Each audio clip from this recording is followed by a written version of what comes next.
حکومت نے پاکستان تحریک انصاف پر پابندی لگانے کا فیصلہ کر لیا۔ وفاقی اطلاعات و نشریات عطا تارڑ نے کہا ہے کہ پاکستان تحریک انصاف اور ملک ایک ساتھ نہیں چل سکتے۔ اسلام آباد میں پریس کانفرنس سے خطاب کرتے ہوئے انہوں نے کہا کہ حکومت ملک میں سیاسی اور معاشی استحکام کے لیے کوشاں ہے، جبکہ ملک میں ہجانی کیفیت پیدا کرنے کی کوشش کی جا رہی ہے۔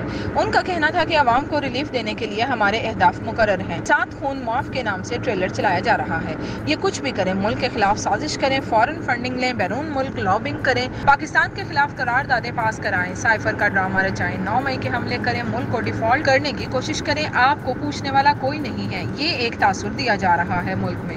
عطا تارڑ نے کہا کہ مسلم لیگ نون کے آدھے لیڈر جیل میں تھے۔ شہباز شریف نے ساتھ چلنے کی بات کی، یہ اسی قابل ہیں کہ انہیں گالیاں دی جائیں۔ انہوں نے بھائی کو بھائی، باپ کو بیٹے سے لڑایا۔ بانی پی ٹی آئی نے خود خواتین کو جیلوں میں ڈالنے کی روایت ڈالی۔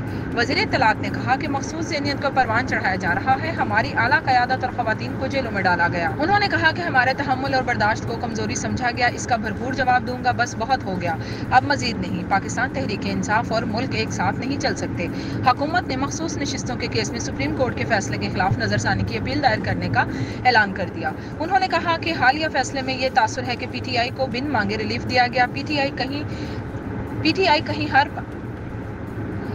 ٹی آئی کہیں پر پارٹی نہیں تھی۔ ان کے ممبران نے نہیں کہا کہ ہم پی ٹی آئی کے ممبر ہیں، سب نے سنی اتحاد کونسل کا حلف نامہ جمع کرایا۔ سنی اتحاد کونسل کے منشور میں ہے کہ کوئی غیر مسلم اس کا ممبر نہیں بن سکتا، اس لیے مخصوص نشستیں نہیں مل سکتی تھی۔ اتنا بڑا جو ریلیف ملا، تاثر یہ ہے کہ بغیر مانگے ملا ہے۔ وزیر اطلاعات نے کہا کہ ویڈیوز میں پی ٹی آئی کے رہنماؤں کو اس حوالے سے بیانات دیتے ہوئے دیکھا جا سکتا ہے، جبکہ اس سے قبل عمران خان کی حکومت نے طالبان کو ملک میں واپس لانے کا فیصلہ کیا تھا۔ ایک طرف دہشت گردوں کو واپس لا کر پناہ گاہیں دے رہے تھے تو دوسری طرف G H Q corps commander house پر حملے کر رہے تھے۔ عطا تارڑ نے کہا کہ بطور پاکستانی ایک سوال کرتا ہوں کہ آپ کو کس نے اختیار دیا کہ طالبان کو واپس لا کر بسائیں؟ وزیر اطلاعات نے کہا کہ سابق وزیر اعظم عمران خان، سابق صدر عارف الوی، سابق ڈپٹی اسپیکر قومی اسمبلی قاسم سوری کے خلاف آرٹیکل 6 کا ریفرنس سپریم کورٹ کو بھیجا جائے گا۔